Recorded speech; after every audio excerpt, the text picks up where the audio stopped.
నమస్తే, welcome to I dream. నేను మీ Jhansi. TikTok videos దగ్గర నుంచి ఇప్పుడు ఒక గవర్నమెంట్ ఎంప్లాయీ దాకా సెటిల్ అయిపోయారు. అందులో గొప్ప ఏంటి, టిక్టాక్ వీడియోస్, ఇన్స్టాగ్రామ్, యూట్యూబ్ చేసిన వాళ్ళందరికీ గవర్నమెంట్ జాబ్స్ రావట్లేదా? ఏముందో ఒక 4 సంవత్సరాలు కూర్చుంటే ఈజీగా వచ్చేస్తుంది. ఇదే కదా మీరు అనుకుంటున్నారు? 4 సంవత్సరాలు కాదు, ఫస్ట్ అటెంప్ట్లోనే 3 గవర్నమెంట్ జాబ్స్ కొట్టేశారు. ఇప్పుడు ఆ గెస్ట్ మనతో ఉన్నారు. అసలు ఏంటి ఆయన ప్రయాణం ఏంటి, జాబ్ ముందు జాబ్ తర్వాత అంటారు కదా, తన లైఫ్లో జరిగిన సంఘటనల్ని ఇప్పుడు మనం తెలుసుకుందాం. ప్రస్తుతం మనతో ఉన్నారు మల్లం గణేష్ గారు. నమస్తే అండి. నమస్తే మేడం. ముందుగా ఐ డ్రీమ్ మీడియా వాళ్ళకి నాకు చాలా స్పెషల్ థ్యాంక్స్ అండి. ఎందుకంటే మా డీసీపీ మధుకోస్వామి సార్ అని ఉండేవారు. సో సార్ వీడియో నేను ఐ డ్రీమ్లో చూశాను.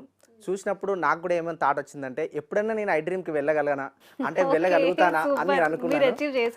Thank you madam, special thanks మీకు ఫస్ట్ ఆఫ్ ఆల్. ఎందుకంటే ఆ రోజు నేను వస్తుందో రాదో అనుకున్నా, బట్ ఈ రోజు నేను ఇక్కడ ఉన్నా, అది చాలా థ్యాంక్స్ మేడం. ఓకే గణేష్ గారు, నాకు కూడా ఒక టిప్ చెప్పొచ్చు కదా, యాంకర్ నుంచి కలెక్టర్ వరకు, కెమెరామెన్ నుంచి డైరెక్టర్ వరకు, అట్లా మేము కూడా అయిపోవచ్చా? అంటే చిన్నగా స్టార్ట్ చేశారు మీరు, ఒక మంచి రెప్యూటెడ్ పొజిషన్లో ఇప్పుడు ఉన్నారు.